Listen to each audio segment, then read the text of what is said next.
Hello and welcome to another Fourth Down Fiasco exclusive interview. Today we have the owner and general manager of one of the top teams in the ELF, the Madrid Bravos. Ladies and gentlemen, please help me in welcoming Jaime Martín Lostao. How are you, my friend? Very good. Thank you very much for having me here. Yeah, very excited to have you. Just cool to be able to bring somebody, as high up on the food chain as you, So, no pressure in this interview for us to come through, right? Well, not that high actually. If you take a look at the organization, which we can talk about it later, it's not such a huge height. So don't worry. Oh, okay. I don't know. I feel like Well, being the owner of one of the best teams in the league. That's still pretty prestigious in my opinion. But so we're just going to go ahead and dive straight into the questions. So, kind of going through your professional journey, what attracted you to becoming a general manager / owner of a sports franchise? And was there like a pitch that you were given, or did you already have eyes set on owning this team?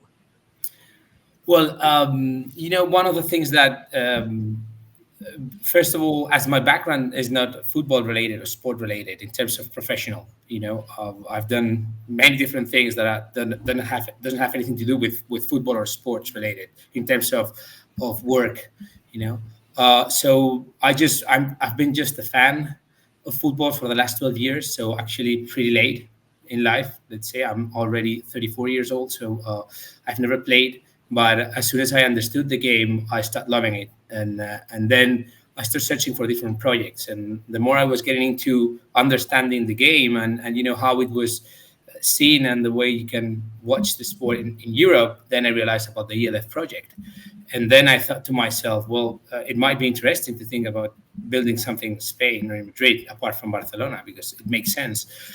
So what I did is, I put all the pieces together, present that to the ELF, and see if they were willing to let us in, basically. And so let's say that what I've done, and so far, it's as I'm the one that put the pieces together with the rest of the people involved in the project that was helping, then it makes sense just for me to be the GM, as I was the one that was speaking with everyone.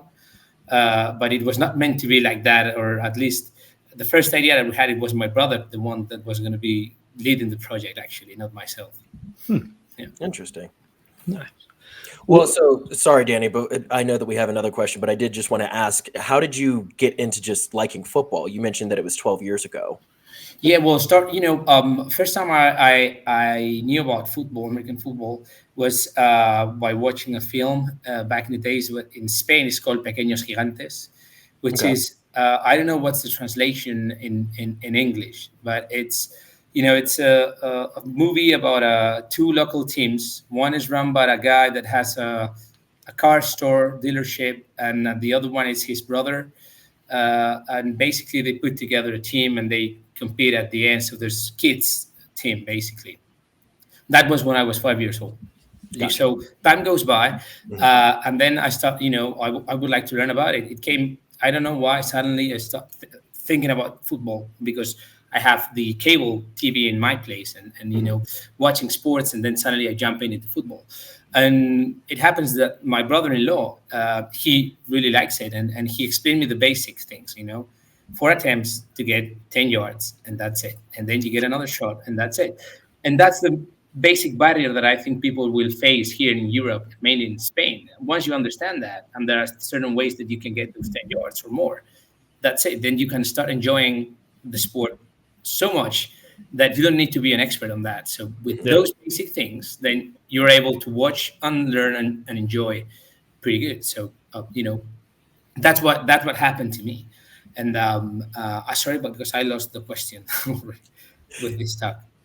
No, I think that was a perfect response. Yeah, we were just curious as to how you got into loving football, and I mean, then one thing, linked to another, and here we are, basically. Fair enough. You mentioned you had to put a packet together to propose to the ELF. What was all in that packet, and basically, what's the operation cost of running an ELF team? Well, here, basically, when I first approached them, they told me that they were they never thought about Madrid as an option, but they were not like close to that option. But obviously, they know something about the different markets that they are into, but not all the details, right? So they want to go slow because obviously, each new franchise that doesn't come from a development of an actual football club or, football organization, it's treated like a startup. So there's a risk there of succeed or not. So basically they want to be sure, although you are always assuming some kind of risk with these kind of projects, right? But at least they want to make sure that we cover all the needs that the project like this will have to put in place to have options to succeed, basically, right? So it was not a request from their side. It was more the approach that we followed since the very beginning. Now, so we took the needs of what needed to be put in place, basically, and we said, okay, we have, and we built a checklist. I said we need good staff and coaching staff to develop a program. We need good players, local players that could be also improved with import players.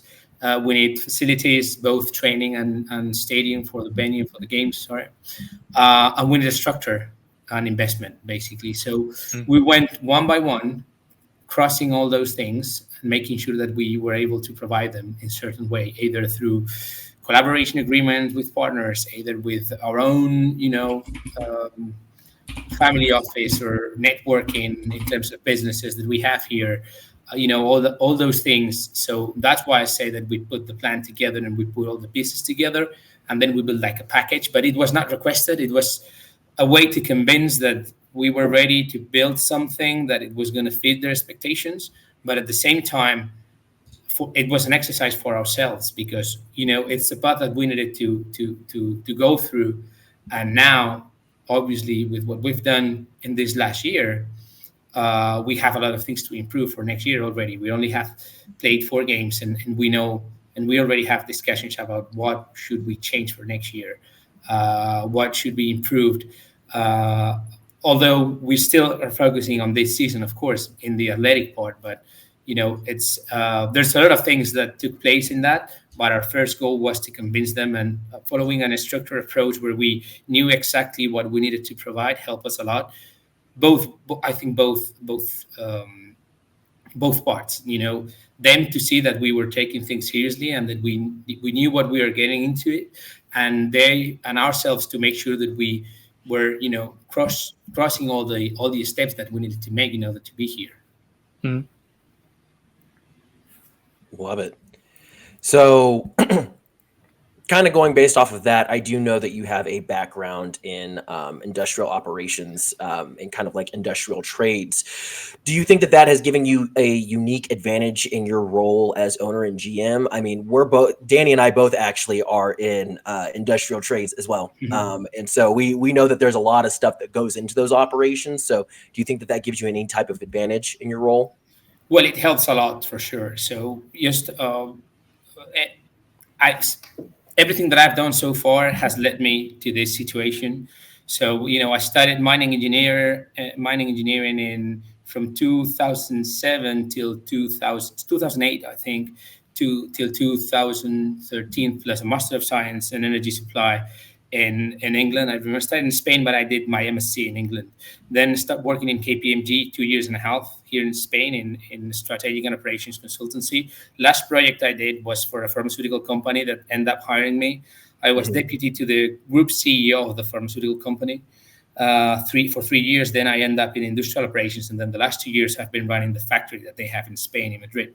So, at the end, I was for the last 2 years been in charge of more or less 100 people, 3 shifts, 24/7 operations with 7 packaging lines plus certain production areas at the same time, taking care of the industrial maintenance and warehouse. So it's a huge overview of all the different pieces that a company needs to have, not just because of that part of industrial operations, but also for my previous background with the CEO and working in consultancy, right? So it definitely helped. Also, it's big structure with a lot of people, and this is something similar. At the end, one day we were 3 when we were building the project, and suddenly when training camp started, we jumped from 3 to 80 in a second, right? So Yeah. that also helps to understand how you need to deal with, people basically, and manage people to make things happen, and that definitely has helped a lot. Yeah. And so, would you say that you could see yourself returning back to working in the industrial complex, or do you think that where you're at currently is kind of where you want to be moving forward? Well, I've been very well treated in my previous workplace. I had a lot of friends there. It, it has been 8 years, last two at the factory, but the rest of the years also, I've been very well positioned there because I was, in direct contact with the president and the owner of the company. It's a family-owned company, so you get to see the face of the people that makes the final decisions, and that helps a lot. So I was quite happy there, and as I was telling you before, our idea was for my younger brother, who I built the project with, to take the lead and take the GM role and the CEO role of the franchise. But things changed, and in terms of the timeframes that we were managing, and I ended up making that step because he couldn't do it. Right. So it was a little bit unexpected for me to leave my job. But obviously now I'm totally focused on this, and this is my own. It's the only thing I do right now, so it's my full-time employ work, basically job. Sorry, and probably I need more time than I was expecting. It takes a lot. I mean, all the people that it's involved here is working a lot of time. Obviously, there's the building your own project. It's something that makes you even push things harder and farther. But it's true that now we are in this phase where we are starting things, and it's the most difficult part. So that's why we are willing to think about next year, things that we're going to change, how things could be easier in terms of time management, right? But so far, I don't see myself in any other place in the short or midterm. Nice. And so you had mentioned that this is currently your full-time employment. So what does your day-to-day look like in this role? Well, as there's a new organization with, it's not based on an actual football team that was existing before, and now it's, takes the jump to compete in the ELF. It's an organization that has been built from scratch. I do everything, obviously with the support of a lot of people, but I mean, let's say that if we get out of the athletic part on the sports related items, which will be more related to practice, develop playbook and game plans and all that stuff, which is obviously under the control of the coaching staff and our athletic director.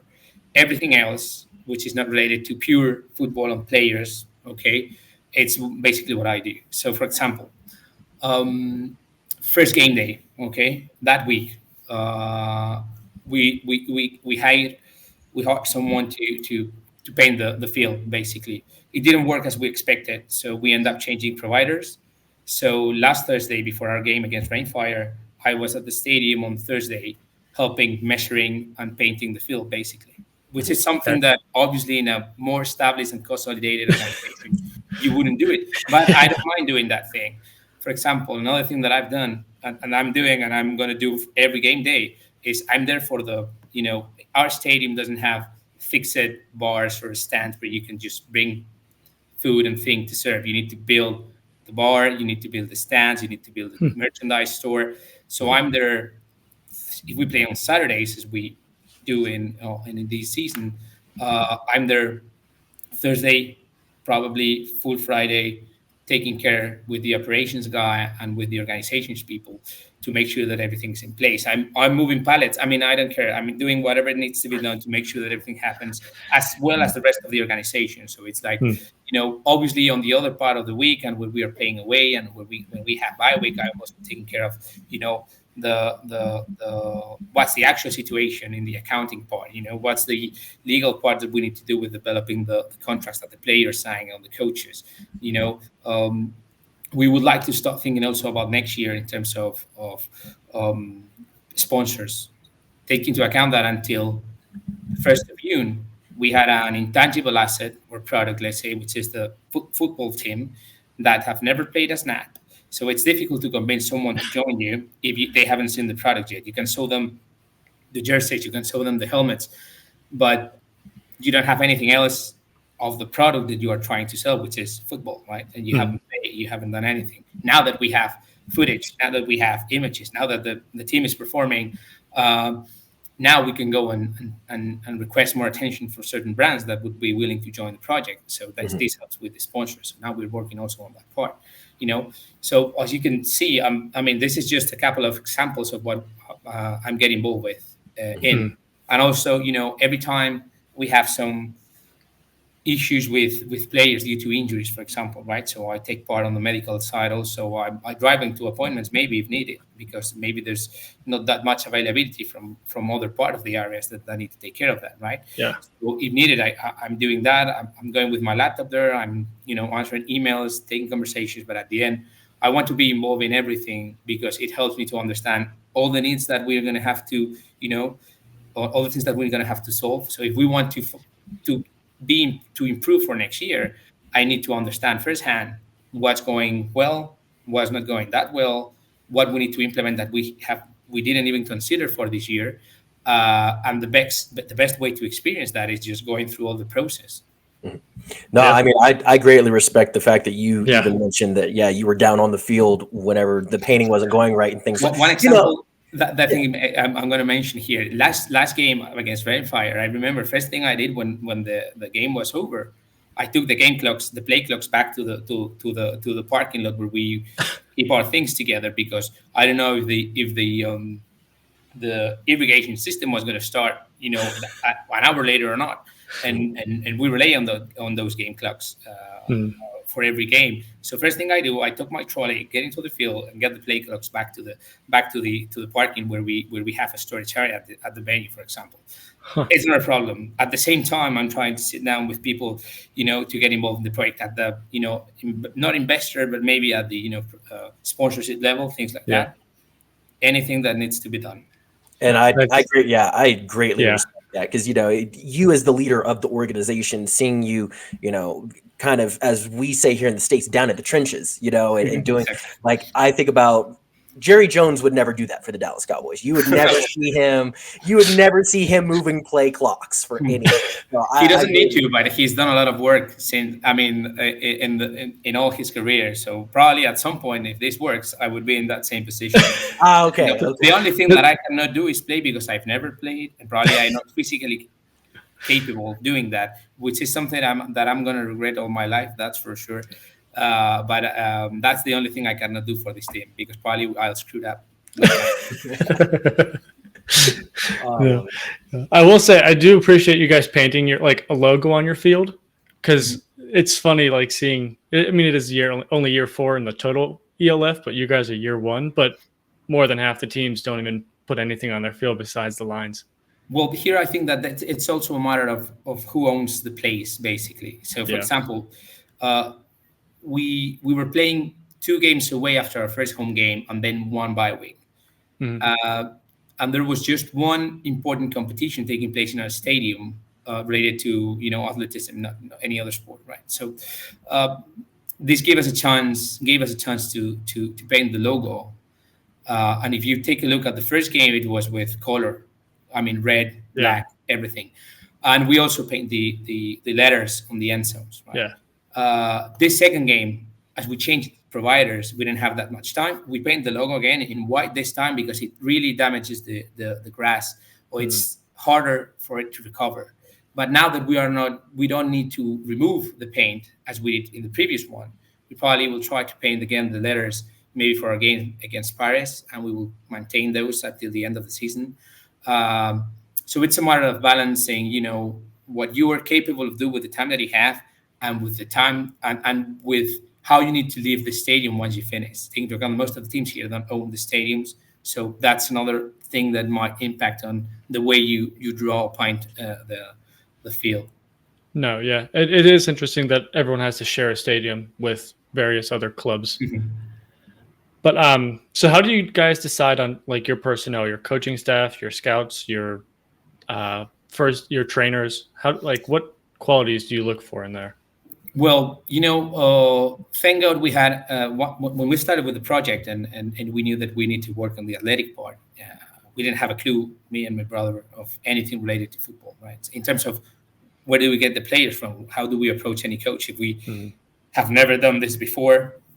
So thank God we met Carlos Perez, our athletic director, which knows and understands perfectly football everywhere. He's a Seattle Seahawks fan, but he also watches college football, pays attention to most of the European leagues and obviously the Spanish league. So he understands perfectly the type of players that we're going to have. And he also has been part of clubs in Spain. So he has been also working with imports and bringing import players to his team in the past. So basically, we put everything on his hands. He did a great job. Obviously, we were also with him, but he was proposing, he was explaining, and he really did make things easier for us to make sure that we were in the right path. So he had a certain number of coaches, certain names in his head. As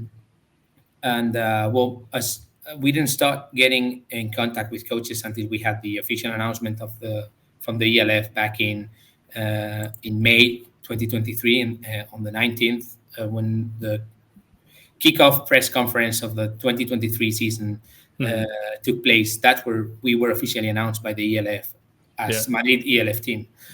So with that being announced, then we start working on approaching different coaches, because now it was a reality, so they could trust what we were saying, and that was one of our concerns. Get the announcement as soon as possible so we could start building something, and people will confirm or be sure that we're a serious project and that this was taking place. So then we get in contact with some of the people that Carlos knew and make some requests. We get in contact with certain coaches, and then what we were searching for basically is the most experience with a person that we could ever find in terms of having experience in different programs, NFL, college, and then making sure that the attitude that they bring was aligned with the expectations of the project. And this was a key factor, because we've been in interviews with many coaches that meet the profile that I'm describing, but they were not sure where they were coming.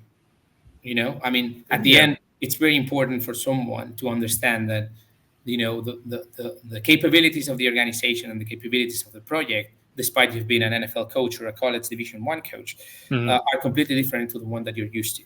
So we're searching more for that experience, but at the same time, I would say it's 80% of the decision is based on the attitude of the coach, because he needs to understand that not only there's going to be a cultural shock once you're here training with these guys and with these players, but also the resources that the organization can provide are not the same as the ones you are used to. So you need to do a lot of effort. And if you are coming here with high expectations on, we're going to do, as I'm going to be there, everything's going to be fine, we're going to win every game, we're going to sell, sold out every game because I'm going to be there, that's not going to work, because that's not the reality.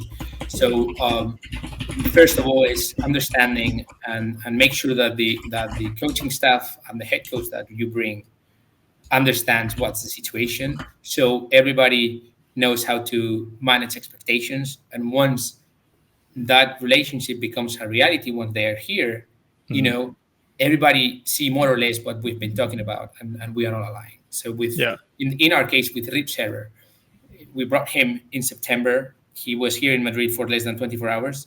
He landed. We took him to our partner's office, first in Spain, in Madrid. We described him the project. We took him to both facilities, the training facilities and the stadium. So we showed him around to where they were going to live and all that stuff, so he could have a good idea. And then he landed at 10 a.m. and he was taking a plane 8 a.m. next day.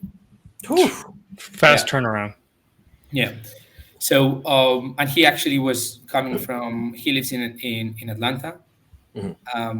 But he was, the days before, he was been driving from Alabama, Birmingham to Atlanta because it's part of his job.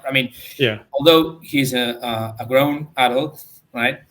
he was here very active as he does in practices now. And I mean, and as soon as we have that clear with him, I mean, there was other options obviously on the table. It was a tough decision because we evaluate. I would say like probably between 10 and 15 coaches. But I think we made the right choice, no matter. I mean, despite the results at the games. I mean, he's a person that pushes hard on us. So in terms of schedule, availability for the practice field, all that stuff. So he is pushing a lot, and if he wasn't doing that, probably we wouldn't be doing as good as we've been doing in our first games, despite our last weekend loss. But he understands at the same time our limitations. So this is very, very important for us. Right now, it seems like you guys made a good pick within your coaching staff. However, our third co-host did just hop on, so I'm going to pull him in real quick. Hey, Tanner. Hello, everybody. Hello.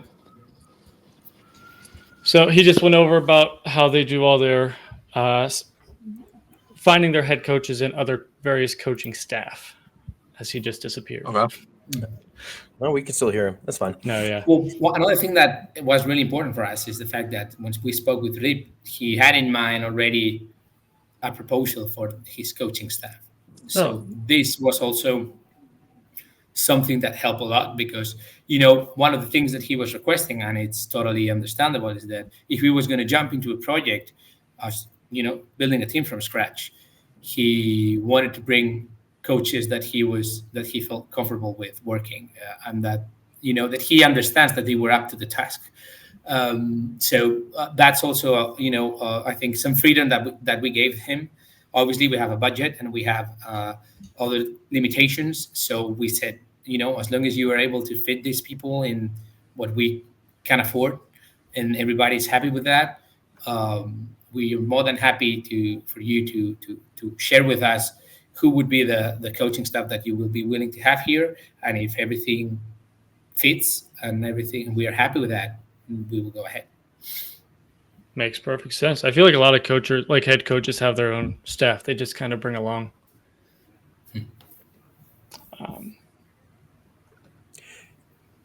Tanner, do you have the questions up? Because if so, I think you can ask the next one.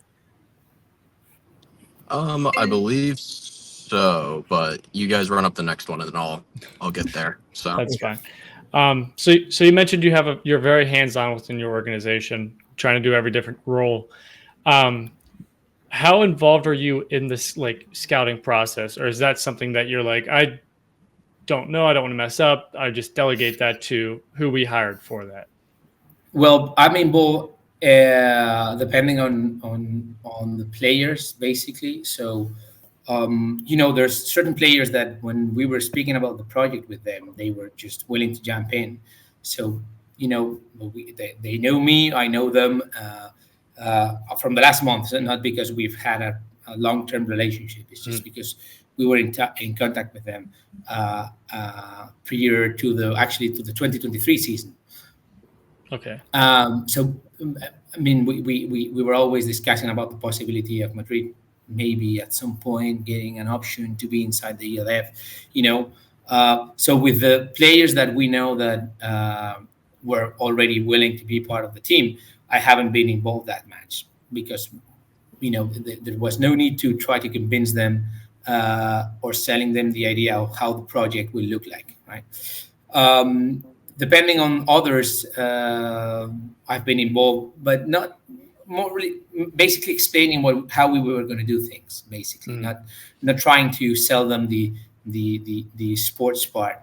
And actually, I don't have any clue about names and profiles until our athletic director, Carlos, was providing them to me. So far, the way we do it is, our athletic director and athletic department, which is Carlos and Ricky, who is the senior player personnel, will be something similar like that, but he's helping also with the scouting. And they just speak with players. If they are interested, then what I'm doing is I'm building the offers according to the budget that we have. So I'm in charge of that part. So, I sit with both of them, and we check what are the options that we could do, what are the players' requests, if we can meet them or not, what's the impact of balancing everything in terms of money wise with respect to our budget.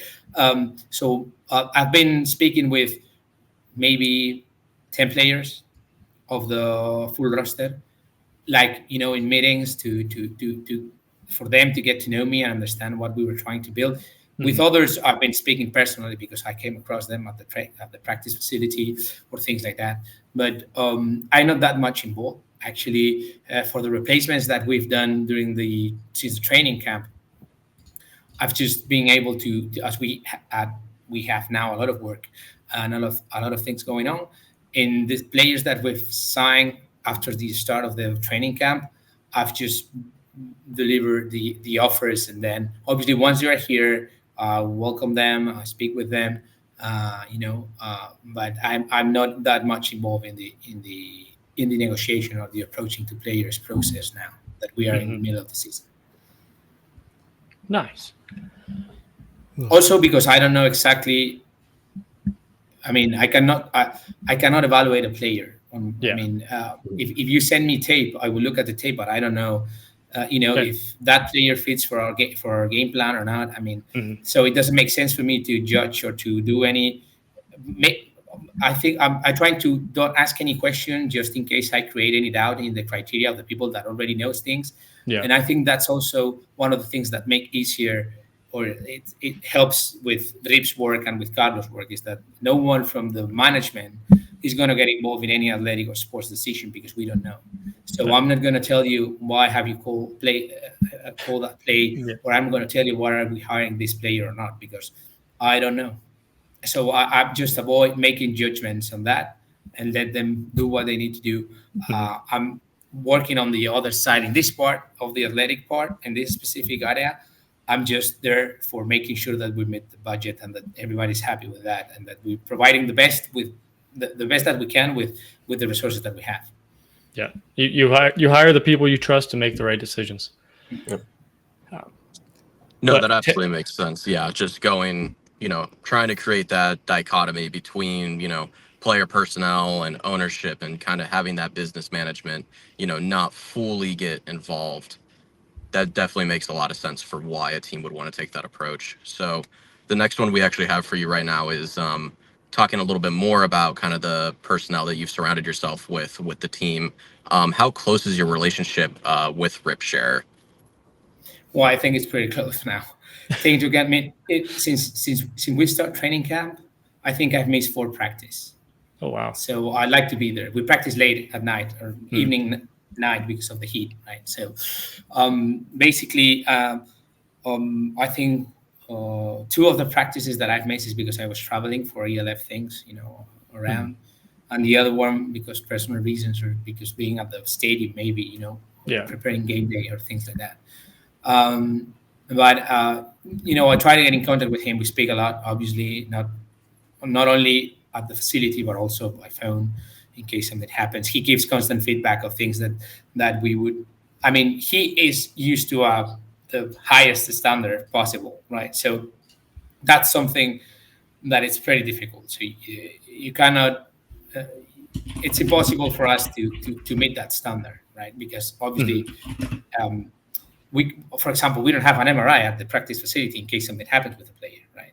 So these kind of things, which probably are the common thing for NFL teams or college teams, right? It's something that we still don't have, and we will looking forward to get to that point at some point, obviously, but we're not there yet, right? So, he gives constant feedback, not only in terms of the sports part, but also medical, how to deal with certain things of the organization and how to arrange maybe the travel, for example, going to some place, right?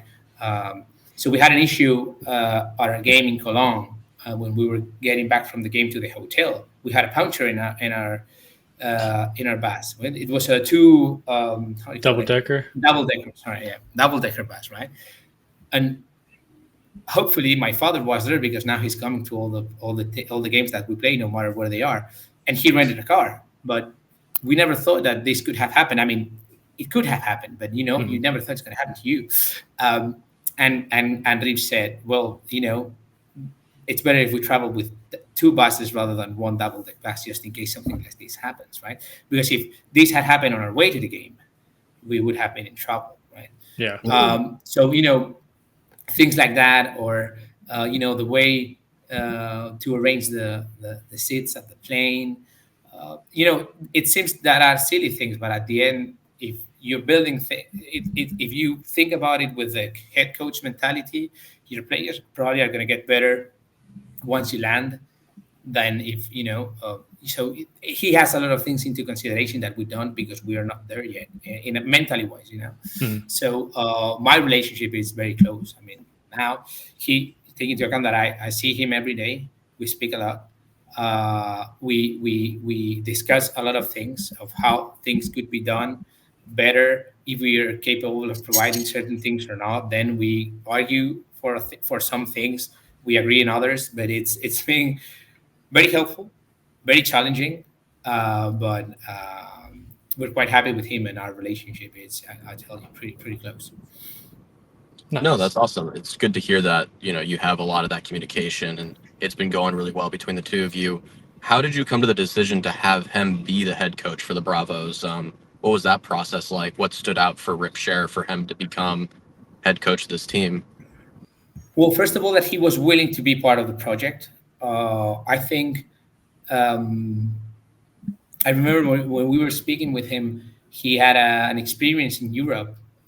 He was doing a trip with his wife in Central Europe, and one of the stops they made was in Vienna at the end of their trip.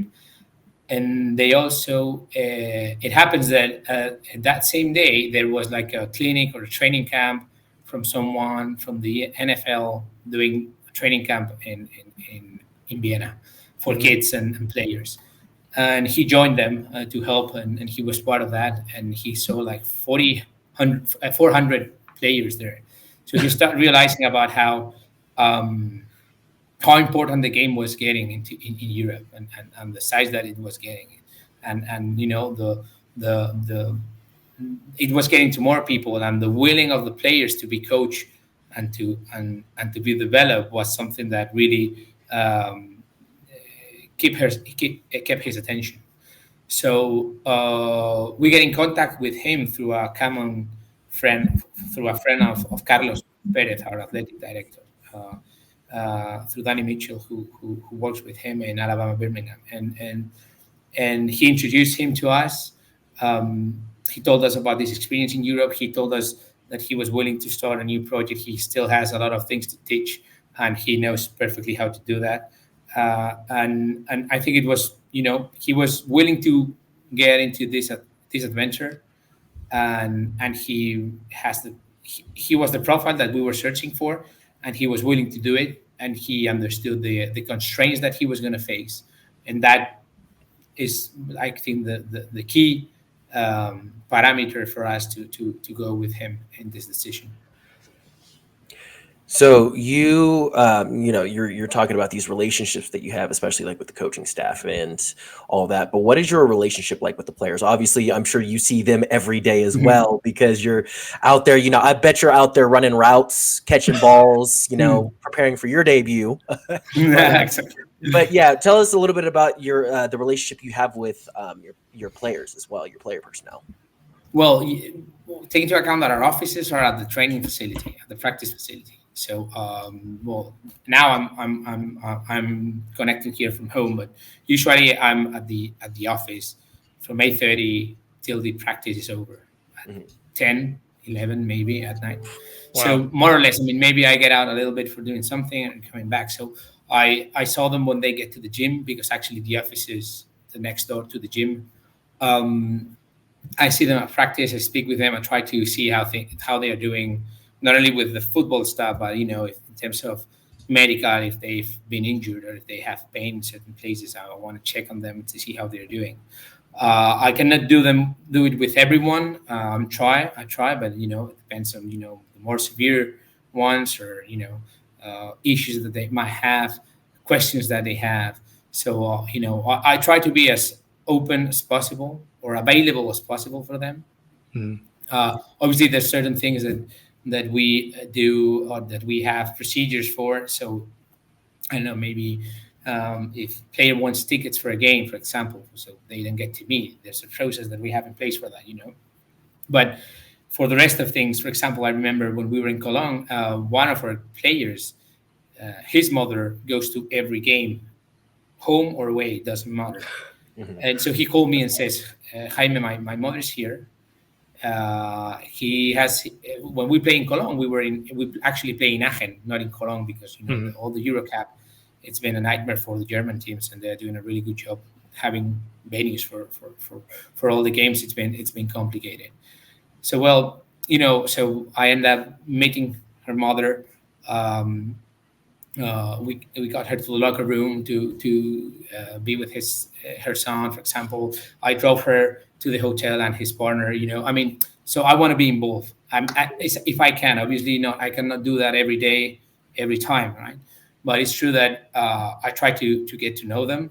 I try to get their feedback on how they see the project, because for us it's very important to get players to provide them the best possible experience that we can, according to our resources, but at the same time making sure that they want to repeat, because the success of the team depends on that. We cannot go crazy with anything, but at least what is possible from our side to do that, if we are capable of that, we will try to do that. So that's basically what I try to do with them, checking on them if everything's okay. For example, we got the imports of residents. So I was checking on them when the pool was going to be open, if they have tried the pool, for example, silly things, but at the end, helps everybody to get closer, because we need to bond fast to make sure that we compete at the highest level, at least them. And I want to be part of that process to help that. But yeah, I'm more close to some players than others, but because I don't have enough time to speak with all of them of everything that I would like to, obviously, but trying to get there with most of them. Yeah. Gotcha. No, I love that. And again, that just like you were talking about earlier with, you being so hands-on, I think that that's also important for, your leadership to be present in the locker room and in other places, whether if it's practice or whatever else, helping out family members. And so since you have been working on such a close personal relationship with these players, correct me if I'm wrong, I don't think that it's really happened a ton this season, but how hard is it in those instances where you have to release a player because maybe they're underperforming or due to maybe some other reasons? Well, it's tough. And actually here is where my previous experience helps a lot. Back at the factory when I was working in the pharmaceutical company, or back when I was at KPMG, some of the projects that I've done or some of the decisions that I had to make was basically firing people. It's not a nice thing to do. If you have reasons to do that because of very bad behavior or very bad performing things, it's less difficult. That's true, because at the end, you want to be surrounded by people that performs, and that's true. And also, and even more if you were talking about professional environment, okay. But for example, if we need to talk about releasing players, what happened before our first game against Barcelona. We had to release one of our import players, right? Because we had an issue in our line, and we needed a backup there. We need to improve that part, because it was one of the we were in need to bring an import player there, and we were more in a better shape in the defense part, in DVs and the safeties, right? So. We ended up releasing a player, not because he was not performing well, but because the team needed another thing, and that was difficult. Sure. He was able to find another team, and that was also great. I told him that obviously everything that we could do to help him to get another team as soon as possible, we would be doing that. So as soon as we release him, like next day or a couple of days later, GM started to contact me because they wanted him on the team, and we managed to get things done very fast. So that was great.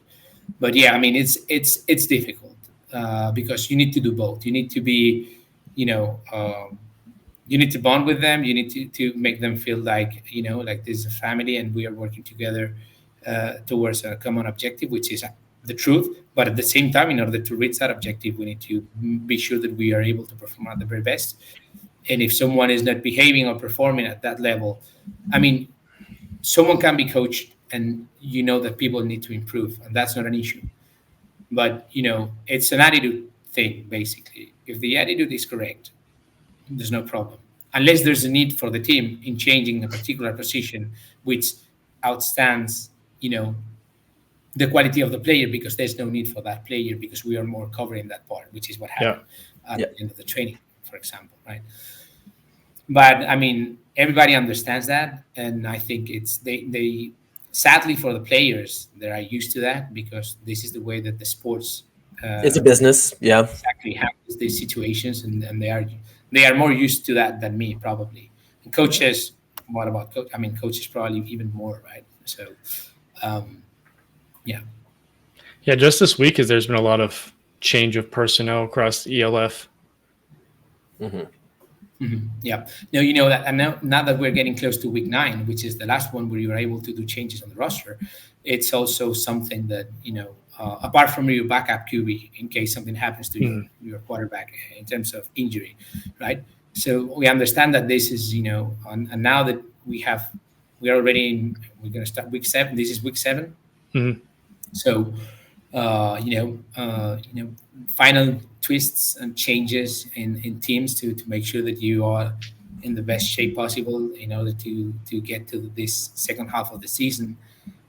So I didn't expect to have that much changes, but it's true that it seems that they never end. I mean, you think that you have everything ready once you finalize your hiding your roster and setting up the team after training camp, but then a lot of things happen. Injuries, performance, lots of things. And then suddenly, there's an endless constant market going on until week 9. Yeah, for sure. So we're going to move into the next section of questions. So we've already kind of gone over the background and your role. And now we're going to go a little bit more just generally into the team of the Madrid Bravos. And since I'm the one who decided to root for Madrid, I have to ask, what do you think are the chances that the Bravos could win it all this year? Well, I like to think that we have, I mean, one of the things that we've seen this season is that nobody's unbeatable, right? Well, so far there's 2 teams that haven't been beaten, right? But, I mean, after playing against Rainfire at their home, and see that everybody can have a very good day and a bad day at the same time, and things change. I think that the ELF now is more competitive than it was last year. I think teams are better built this year. I also think, I mean, it's my sense, but I'm not an expert in football, but it seems to me that we are in the toughest conference, or at least that's what I like to say. But even though, I mean, if you ask me, I would say that we are expecting to win every game if possible. I mean, we are expecting to go. We want to play at the championship game, that's for sure. And the way we've built the project and the way we've built the team is in order to be ready to get to that final game, right? Anything can happen. And we start very good, but it's not how we start, it's how we finish the regular season, and in order to get to the playoffs. And we need to see what happens after our first loss and how we get back to that, and how we respond to that. And it's difficult for me to see. I mean, I think the team is motivated. The team is a very competitive team. I think I'm not an expert in the football part, but it looked to me that we end up getting better at the end of the game in the last game. Although I think the first quarter was good in terms of defense. We went to the end of the first quarter with both defense teams, containing all the attack of the other teams. So I think it was very well done. But now let's see how our team responds to that. I hope and I think that they will respond accordingly, and that we have a team that can expect to win everything this season. I mean, as the Barcelona fan in the room, I saw what y'all did to my team, and it wasn't a good time. And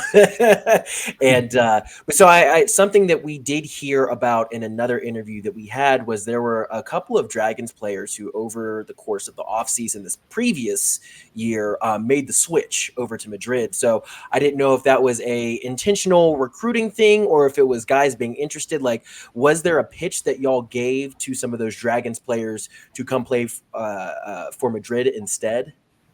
Well, I think we've seen that both ways, because we've seen players from Madrid also moving to Barcelona, right? Well, our approach has been always the same, because first we wanted to make sure that we were able to repatriate all the talent that was playing away. And we did that. I think we got all the players but one. So that, I think we succeed with that. Those were players that were playing as imports in other franchise or in other leagues, European leagues, and we brought them back because we knew we needed to count with them in order to be competitive. And with the rest of the players in Spain, we've been following the same approach. Say, this is the project that we want to build. This is what we're going to do it. This is how and where. And this is the stuff that we're going to bring. Our idea is to keep this project in the long term with the same staff if possible, because we want to make sure that we don't need to change every year. We see what happens at the end of the season, but our idea is to, try to keep the same people in the organization to make sure that we develop a culture. And I think this is the message that we have to convey, and this is our intention. Obviously, anything can happen, but I think we didn't oversell. It's just what we want to do, and I think people trust what they were seeing and what we've done so far, and I think that's the best. The best thing at the end is to make sure that whatever expectations, make sure that you're able to meet the expectations that you've built for the players and the staff. And if that's something that happens and it's something that they can touch and feel, we're gonna create loyalty, and that's our most important thing right now. So that's what we told them on the off season. And I think they've seen what we were trying to do. They see us work every day.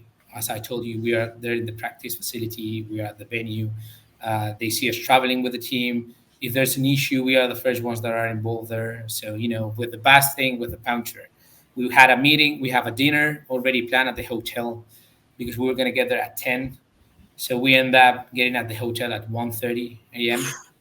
Oh my so goodness. I took the car, my father's car, and I went to McDonald's now, and I bought like 80 menus for the guys, and 15 pizzas also, things like that. That usually probably not a lot of people do, but it's part of what we want them to see, because for us it's important. They are brand ambassadors. If they speak well about the team and how things are done here, we're gonna get better. We're gonna get better at everything, basically. Yeah. We're going to have people that is willing to join us. We're going to have, people talking good about us, not because we tell them, because they've seen what we're doing. And that's very important for us. Mm-hmm. Yeah. Something that I think the three of us agree on that you're better than majority of the ELF is your jerseys. So we're all big design nerds. Are you guys going to ever have like a gold alternate or like that orangish goldish that you use? Ooh, yeah. Do like an all black with just like the outline numbers in those. Ooh. Well, it's difficult. I mean, we've been we started developing the jerseys like in August last year, before even getting to know the people at Capra, which are the one that produced them, right? And we didn't know, but the league also has they say something about it, about how the design is. I mean, they have some boundaries. Of course, they are open to discuss a lot of things, right? But you need to meet certain things. So, and we internally had a lot of discussions with the logo, with the jerseys design. We've been almost killing us internally between each others to see who was what was gonna be the end. But I think the uniforms are great. And let's see, maybe we can change for next season a couple of things, maybe a third one with something that but I don't know. We need to think about it.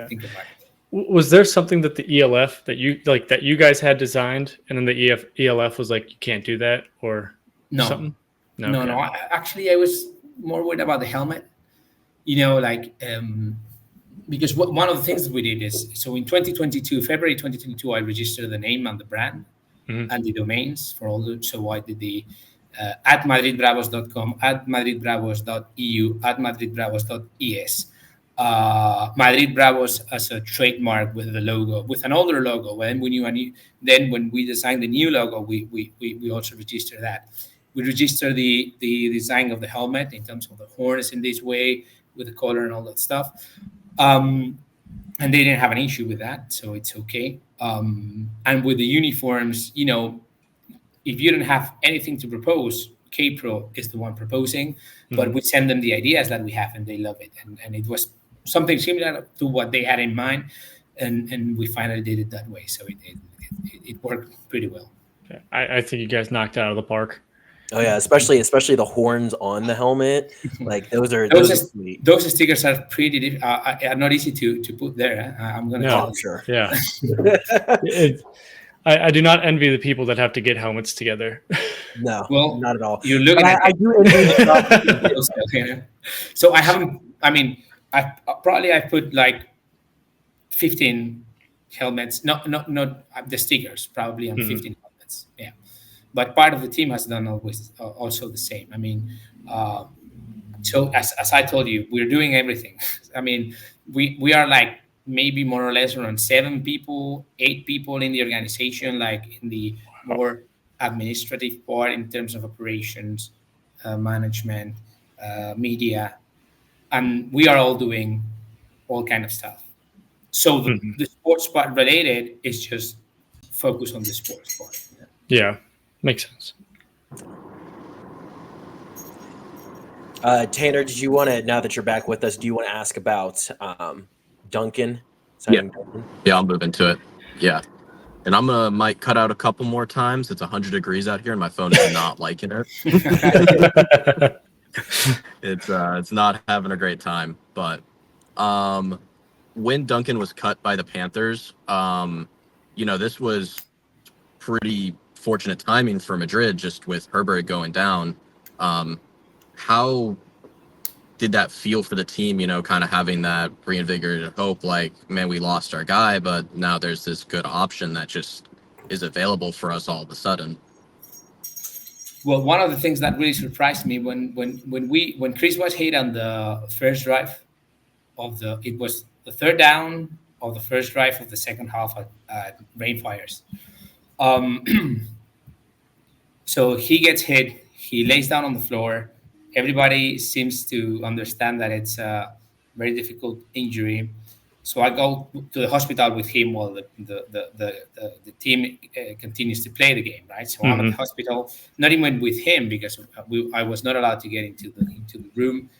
Hopefully there was a guy at Germany that is a friend of him that speaks, that's a German friend, that it was translating for him, and he was very, very helpful. So, you know, as soon as I get to the hospital, I get like 5 emails from QBs proposing for getting to the team as quickly as possible.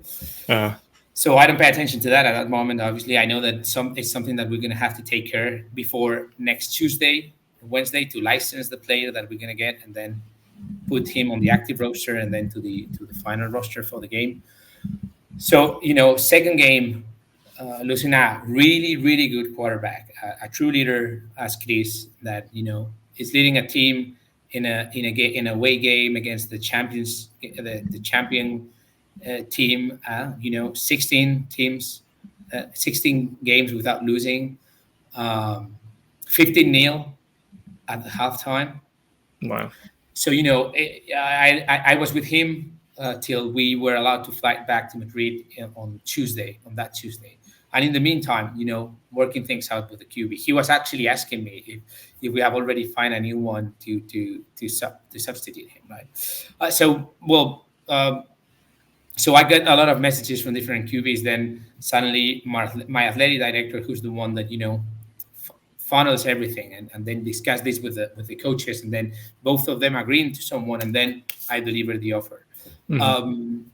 So for us, it was strange. First, one of the things that you ask yourself is, why does someone cut a player? What's going on there? If there's something happen, it's not common. So either it doesn't fit the way they play, or it's just I don't know, something that doesn't match well. But you don't have enough time to do the assessment. So at the end, you need to trust what you've seen. You need to trust the player. You need to build that confidence.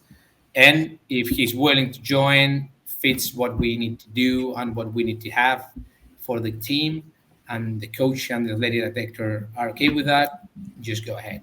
The most important thing for us is that he had been cut, he had been released, because if you are talking about a transfer, then you have 3 weeks, not 3 weeks, sorry, 3 games suspension until you can activate him. So first, we were searching for a QB that could be plug and play for next weekend. Otherwise, it didn't have made any sense, right? So that's why we end up going with him, because, well, first, he has I think, one of the strongest arms that I've seen. I mean, our receivers are getting hit by that speed of ball, and I think the first practice session with him was very funny, because he throws very powerful, very powerful. But now they get used to it, and then in Cologne we saw the result, right? So it was really good. But yeah, for us was like a bit of lucky, but at the same time we did and as it has happened with this project since the very beginning, everything that we've done so far has been a trust exercise, with the coaches telling them to come here, with the players and the import players telling them to come here, and with Steven, we've done the same, but we feel comfortable with that. And he is, I think that first game, everything went well. Second game, it didn't went that well, but it's I think it's not on his side. I think it's a matter of the full team, not someone specifically to blame. Let's see how we go for the next game. But we were very lucky that he was released and that we can have him on board and playing in the same week. Otherwise, we should have gone in another direction with another quarterback, probably, because we want to get up and get on the field for playing without any suspension. Is there a reason that the ELF has imposed that rule with, if you kind of just transfer a player, that he's out for 3 games? Well, I think that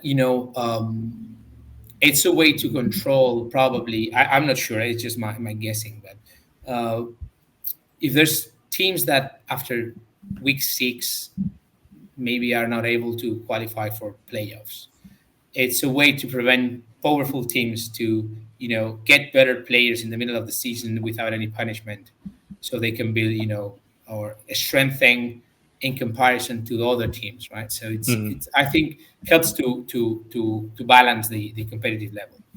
Makes sense. Makes things difficult, because then you need to make sure that the player that you're going to bring either hasn't been playing for another ELF franchise that year, unless he has been released, or there's a lot of things that might impact the way you need to approach the scouting of a certain player at some point of the season.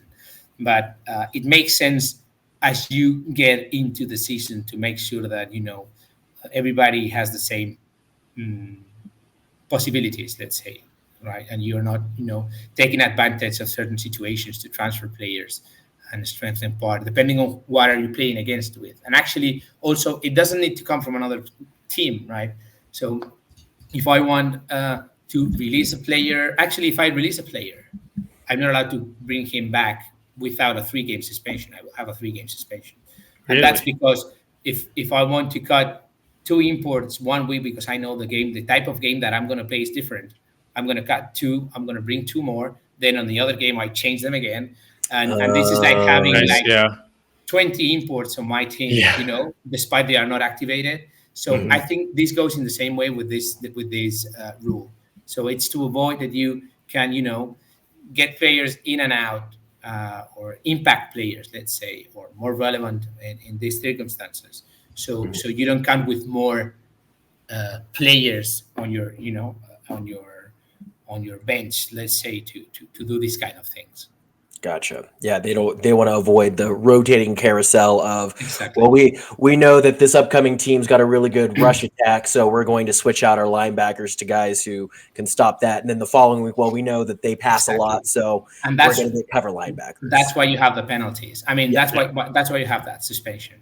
Gotcha. If you don't have it, then it would be, rosters will change depending on who are you playing against with, and it loses the competitive balance. Yeah. With the A&E import rules, are there anything that you would tweak about it? Because I know over the last couple of years they started with like 10 E imports down to 8, and now the last 2 years it's been 6. Is there anything that you guys are like, wow, like I wish they would just allow this, or etc.?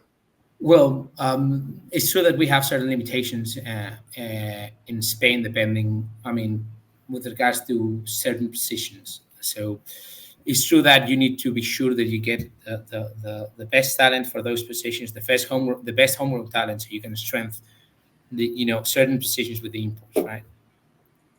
I think that the league, or at least what I've seen so far this year, which is not much because we've only played 4 games.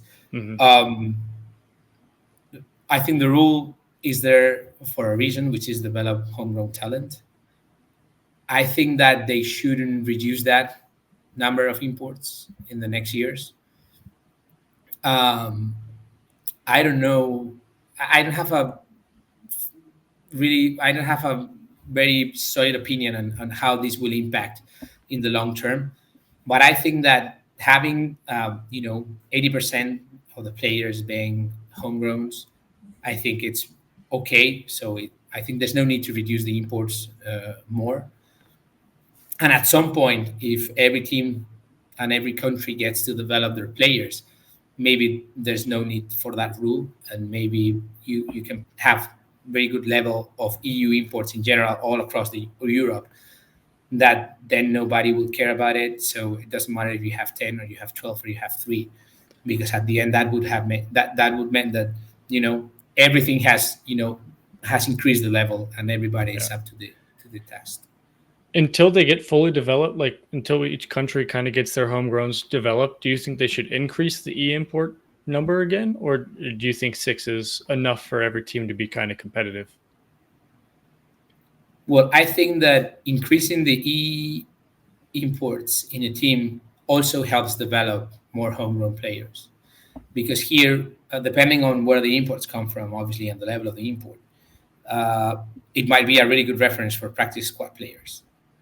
Not only the homegrowns that we know that have proven capabilities of playing in this league, as we have in our case, right? Yeah. But the more talent you have on a team, the better it's going to be for the developing players. So thinking about practice squad, it would be helpful maybe to have more imports. That's for sure.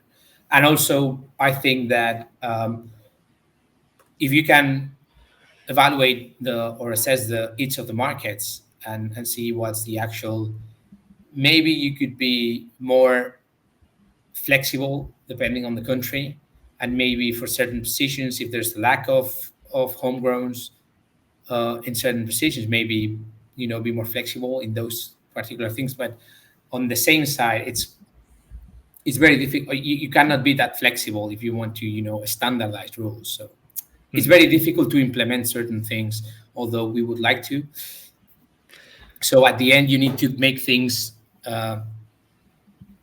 complex up to a certain point, otherwise they don't work at all. So it's something that you wouldn't be able to control, or it would be a nightmare to maybe in I don't know, maybe in Italy they can get, I don't know, 1 extra EU import if it's I don't know, a defensive back. I don't know. It's complicated. It's difficult from the operations point of view.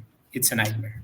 No, I can only imagine. We kind of discussed it recently over the last couple of weeks, but like maybe if like the bottom 5 teams get an extra one, or maybe it goes straight to O-line, or but then you're just getting more and more confused. Well, maybe you can have also like that's an option. Maybe okay. So if you want to level up things, help.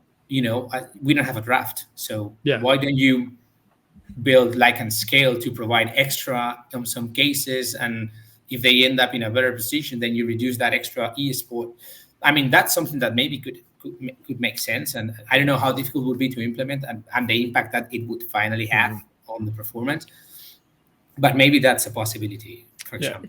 Because I don't think the elf wants to have a drastic gap of talent from team to team, and that would not be a good product, especially in year I mean, four. the more balanced the competition is, the better. Yeah, we've seen this year, for example, in our conference.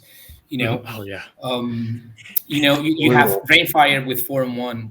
You have 3-1, 3-1, 2-2. I mean, and also in other ones, for example, you take a look at Poland. You take a look at Berlin, who has a really good team.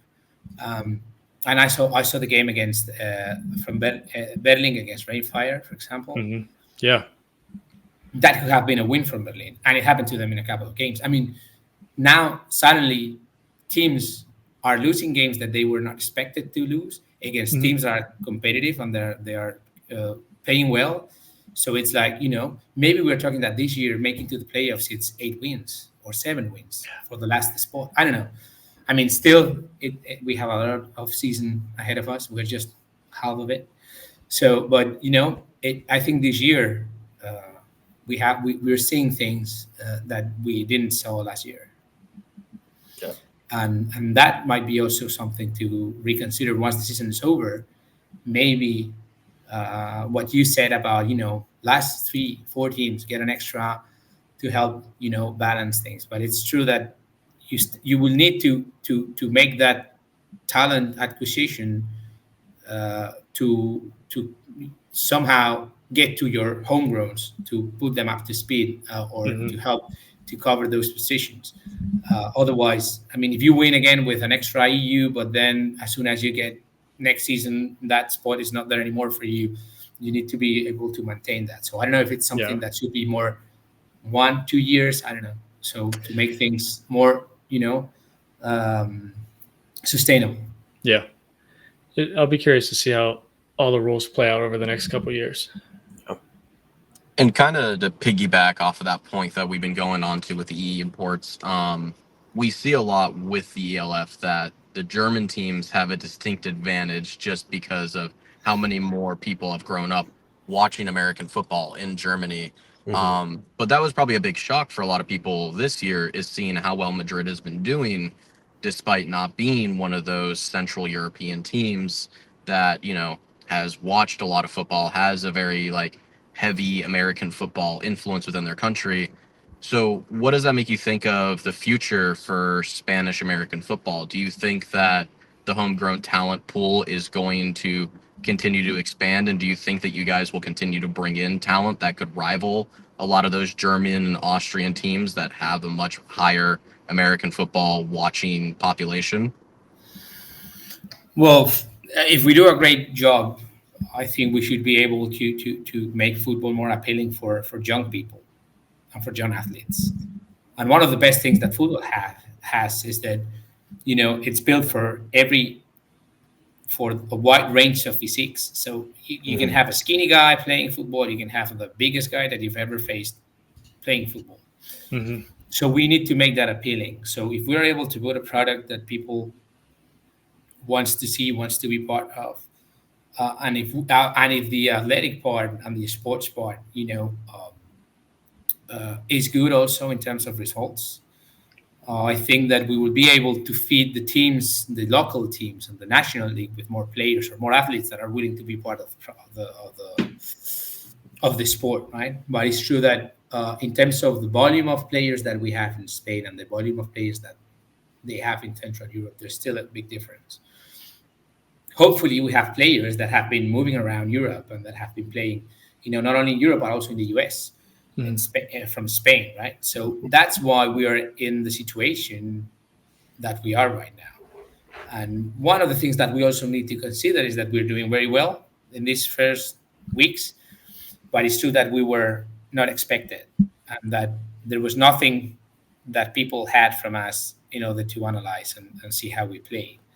But now, as we move forward in the season, they will have more things to assess our game, and that's going to be very important for us, because then we're going to have more problems for sure, and our coaches are going to need to do a better job, our players also. So no, it's so I know that we've built a competitive team, but it's true that we are also a surprise because nobody knew what to expect. So Yeah. also that's an important thing to have to take into account, right? So what I'm trying to say with this is we've done good, but let's see if we keep doing good for the rest of the season. I hope so. I think the guys are fully committed. I think the staff is doing a great job. I think our players are really good coached. I think they have the talent to be coached, and that's why they are performing.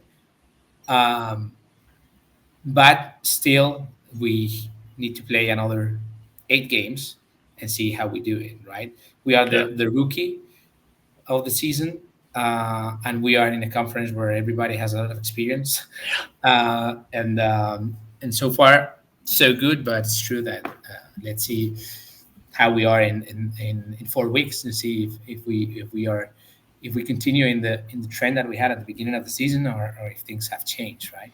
But it's true that that difference between the volume of players, if we keep with the positive results, we should be able to sell American football as something more appealing for certain athletes that maybe were thinking that they would like to get involved in other sports, because they first, I think we still need to spread the word of football in terms of this league can give you the next step of developing. So you would be able to play at professional, semi-professional level, whatever you want to call it. But you can be part of a European league, European platform, where you're going to get the visibility that maybe you thought that this sport couldn't provide in Europe. And now that's a reality.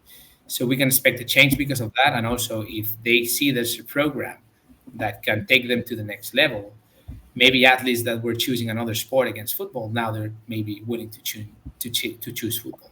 Mm-hmm. Well, and I think the one thing that y'all have going for you right now, especially, is you mentioned being the rookie of the league, so to speak. But the one thing that's impressed me about the program so far is just how aggressively your players play. We were actually talking about this on the podcast that we recorded yesterday, about how just y'all come to a venue, and y'all pretty much in every matchup you've been in, you've at least on paper been the underdogs. You go to any venue and you swing hard, you swing fast, and you get on top of people. And I think that's really important, just even kind of to parallel that to growing the sport in Spain too, of hey, here's this fast, exciting, aggressive sport that's really entertaining, and y'all have made it entertaining for the Spaniards. Of you go in, and like when the first time y'all played Ryan, we talked about it. Of y'all went into Ryan and you swung for the fences, you hit them in the mouth, and you didn't let them get back up. And I think that's kind of a really good strategy kind of moving forward as well, of developing talent and getting people to join. Is they see, this is a team that they've got a lot of heart, and they're always willing to put it on the line. And I think athletes enjoy playing sports that involve that too. Yeah, and I think that that's mostly thanks to the players that we have and the experience that they have. Not only for those players, those Spanish players that have been playing abroad, they've brought that experience to Spain, and the effort that the players have done in the past years, to get more experience, to be developed, to be coached, now also helps. That's a huge work that they've done, that now makes it possible to bring someone like Rip that has a huge football IQ, very complex mindset for football, for people that hasn't been in that situation or coached by that coaches. But the fact that these players have been working towards getting to that goal has made possible that Rip is able to convey what he needs and what he wants to them, because they've already done, that they've walked certain path already through the experience that they have obtained playing in different countries. And that's just due to the effort of the player himself, who has been in that situation, who has put the effort to travel and play in a foreign league to make sure that he was getting better. And that's something that it's something that you need to give them credit for, because that's something that I mean, if we had arrived with this project 5 years before, okay, but the last years before the ELF was here, these players had to learn from coaches that were doing the best effort in Spain to convey football, but probably they didn't have enough skills, or they were not prepared because they haven't been in a football environment his entire life, right? So they need to learn on themselves, and that makes things complicated. So the fact that we are now enjoying a competitive team is because players and local coaches have been doing a lot of work on their own, and now that they have the chance of getting top of the top qualified staff, they are able to work with them as equals, let's say, and in the same page, which also helps them to keep being developed. But I think there's a lot of credit to give to the local coaches and local players that are now in a situation where they can be coached by an NFL coach. Right.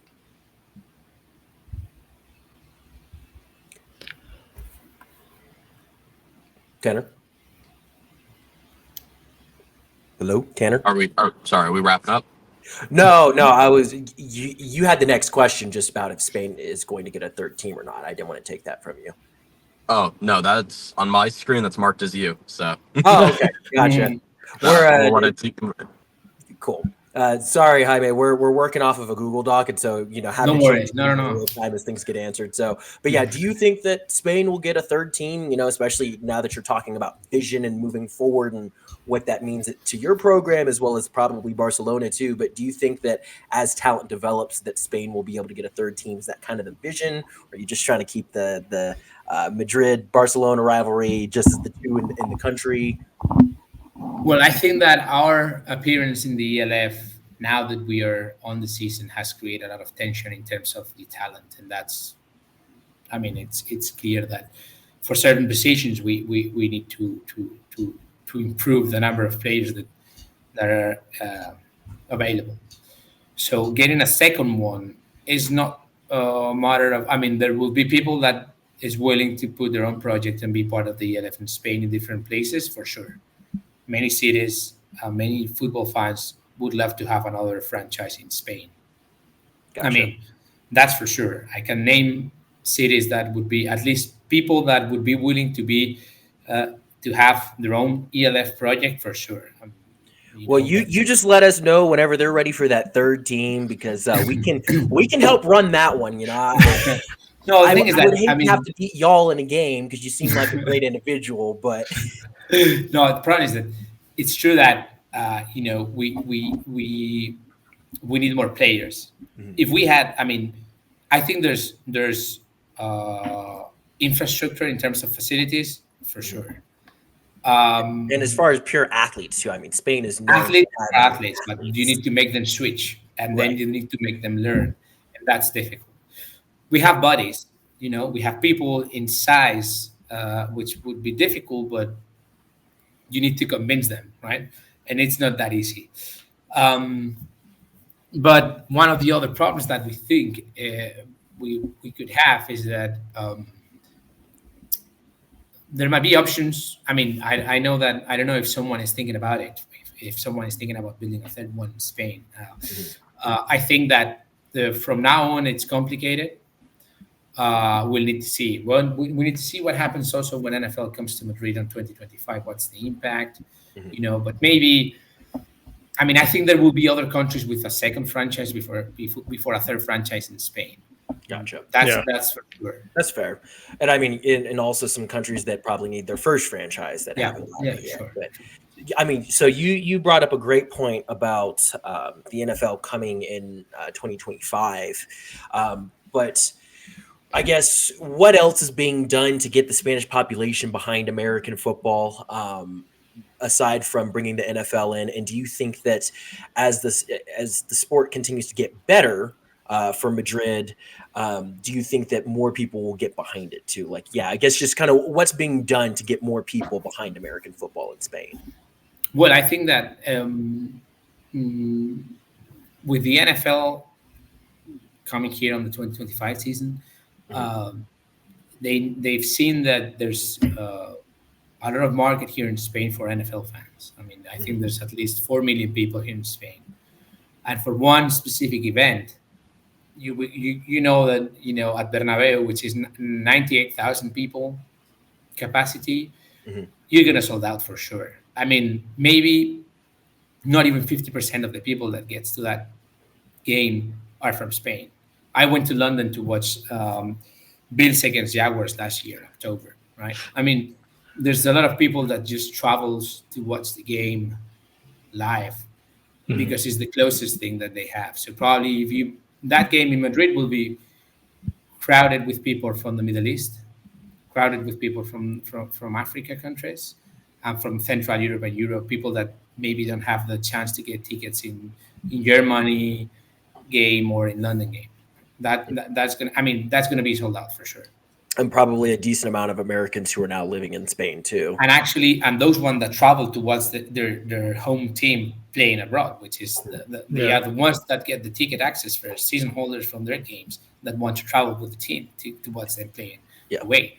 Right. So, I mean, other activities that we're doing now, and I've seen that is that, not only NFL with the game, but also NFL franchises with the international markets and the bid that the NFL franchise did on Europe.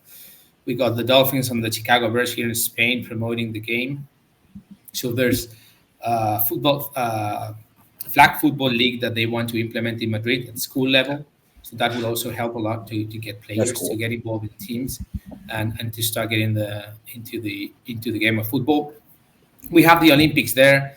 I don't know if this is going to be. I mean, now every time there's a new sport at the Olympics, and if it's minority sports in a place, people or athletes tend to think that it's easier to get to the Olympics because there's less people competing for a place at the team or at the national team that will be getting into the Olympics.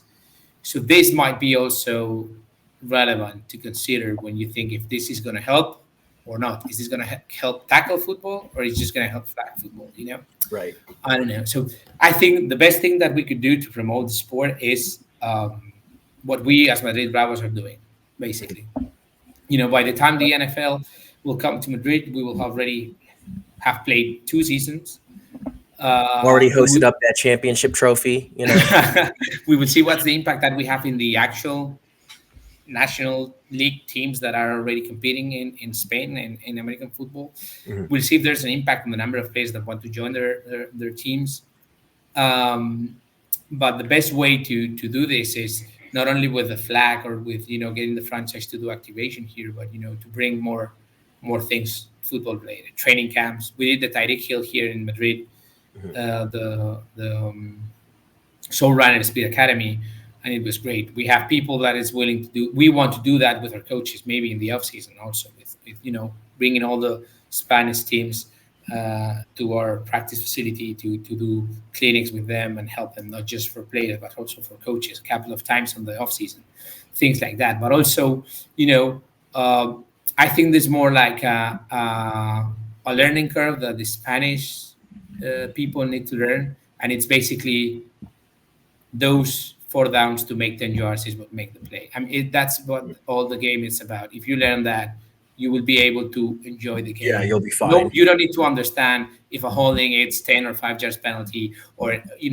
that comes with time. Yeah, exactly. It doesn't matter. I mean, at the end, you need to understand that the yellow flag is a penalty. Something happened. Someone is gonna advance a little bit, or be a retreat. A retreat, and that's it. But then you understand what's going on the field in terms of why the ball is moving forward or backwards, and that's it. So that's another important thing that we need to do, and we try to do. In our games, we have a speaker which explains all these things while the game is taking place, right? So obviously not trying to make noises when the other team is, play. I mean, we try to teach them when to speak and when not to speak, but we try to also be a little bit, educational in these terms, because we need people to understand how the game works, because as soon as you understand that basics, you then are poisoned with it, and that's it. and you are there for forever. So breaking that barrier with bringing more football, however it is, it's going to help for sure. But then we need the athletes also to think that it's useful or it's rewarding to be playing football in Spain and Europe. Yeah. Perfect. All right. So, what do you feel like is currently being done to spread the story of the EL from the upper management level? Well, I think that now they're doing a lot of, I mean, just taking a look at how, the level of interest is increasing in terms of the league. There's a lot of things to improve, but I think people don't understand the complexity of the project itself. So, coordinating these things in a place where football is not the main thing, everybody talks about NFL, right? Well, it's a well-established sport that in the last 100 years, or maybe 80, before the NFL was built with the previous divisions and the previous leagues that they had, it's a path that we haven't done here, basically. And even though you have teams that have full changed cities, there's a lot of, at least there's a huge percentage of them that still move along and consolidate very well. But you have people that comes and goes, not that often anymore, but you had that in the past, right? So I think that the best thing that the ELF is doing to promote the ELF and American football is being able to operate every season, which is very difficult. And you don't realize how difficult it is until you are here in the middle of it, right? I can imagine. And so being able to do that with the people that it's now involved and being able to increase numbers every year, I think it's already a success. But it's true that we need to get closer to, and I think we still, at least in Spain, what I see is that we are not getting enough attention. We are not making ourselves aware to the others. So we need to increase our visibility much more. So if you talk to me and what I would do next year is, my main concern this first year was build the operations and build the team. Mm-hmm. Let's see how they perform. Obviously, we want to do the best. We want to win a championship. We want to win every game. That's true. But put it together first. Let's see if you're able to put it together. We've been able to put it together. Now, during this season, we need to be able to perform at the highest level and win everything. Next year, now that you know and you have more experience on how to put the team together, they are working with the coaches, our next target would be to focus on increasing visibility. So all the efforts that we've put together this year to build the event, build the venue, build the experience at the stadium, build the team, put certain procedures and things in place for players to be able to operate. How are we dealing with practice sessions? How are we dealing with the travel things that we need to do with the trips and all that stuff? Okay, that is fixed. Now it's a matter of searching for a new provider next year or the same one, checking dates for the availability of the stadium, but run the operations much simpler way than we've done it this year. Focus on increasing the span, in getting to every house in Spain with the sport and with the ELF, because it's a great product. Mm-hmm. It's a huge jump between what we have already in Spain. There's a quality increase that it's remarkable. Yeah. There's a huge difference. Yeah, I think that football is a sport that it's basically getting to you through the eyes. You see them, you see the helmets, you see the people getting on the field, you see, the painting on the field, the goalposts, for example, no? Yeah. All these play clocks. Here in Spain, the other leagues usually don't have play clocks, for example, because there's not that kind of resources. Mm-hmm. But, these kind of things, now that we have all that settled for our franchise, we need to be able to get to the more to the market and to the people that we want to approach and make sure that they at least get the chance to see if they like it or not. Because I think that there's a lot of people, at least in Spain, that still don't know that we're doing this. Right. So I can imagine that in Europe and the rest of the ELF would be the same case. Yeah. Fair enough. Not in Germany, not in Austria, but maybe in other countries. Yeah. But while we round up here, we have one last question, just a fun one to end it. If you could bring one NFL player to join the Bravos, who would it be? Oof, I don't know. Excluding the rules of the A import, like you had before, and just literally plug and play whoever you want from the. Well, you know, we had our Alejandro Villanueva here for our first game, which is an incredible guy. So we love to consider him a homegrown, so he could play for us, but it's not happening. But I don't know, honestly. I don't know because that's the problem that I have. That I don't know football that much to make sure what would be the best fit for our game, for our play, for our team right now. So I don't know what to tell you. I know I like some players of the NFL, of course, but for example, if you ask me who should we have brought to the team for playing against Rainfire last weekend, I don't know. I wouldn't know who should we hire for that part. Then who are your top NFL players? Who do you root for when you watch? Well, I really like. I have a problem with the NFL, and it's that every time I cheer for some team at the Super Bowl, they end up losing. Because I'm going to tell you, on the Rams against Bengals, I was cheering for Joe Burrow. Yeah. I'm a Bengals fan, and I'm sorry for that because probably it's my fault. Oh. Then Eagles versus Kansas was. Also cheering for Eagles. I don't know what was the previous one. The Niners, Niners. Niners. I was with Brock Purdy because I love the story, and again failed. So no, but I players that I love Christian McCaffrey, for example. Cooper Cup, love him. Main names because he's the only ones that I know, obviously. Nick Bosa, for example.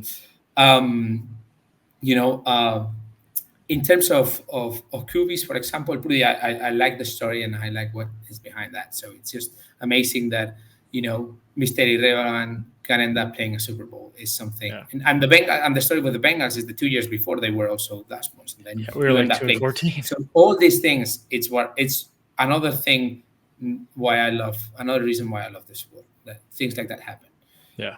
I'm sad about Detroit this year also. But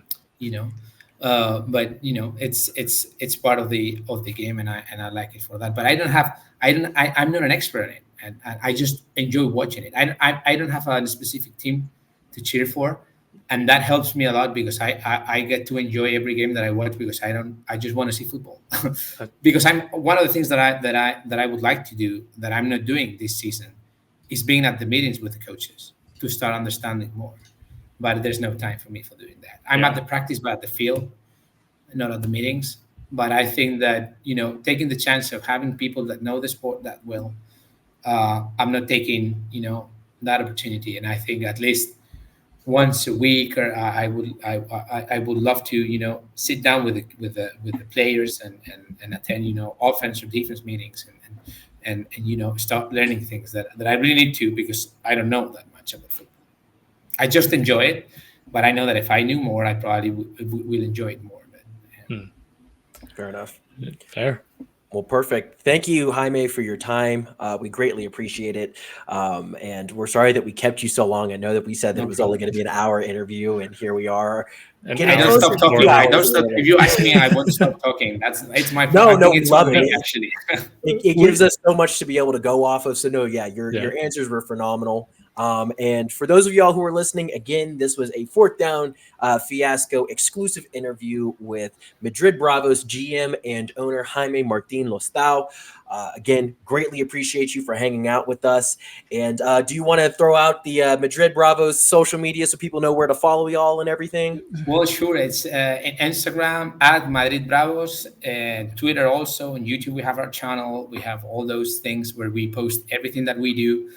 We try to keep content updated so everybody knows what's going on. Also on the website, and I'm reachable. Also, you guys, I'm trying to be open and answer every question that I can of everyone that has curiosity on telling things. I speak too much, so I'm just going to shut up. No, thank you for having me. It's been great. It's been a pleasure, and hopefully, maybe we should do one once the regular season is over to prepare for the playoffs. Oh yeah, we can bring you back on, brother. Anytime you want. You are officially a friend of the pod now. That's great. Thank you very much, guys. Thank you very much. Thanks.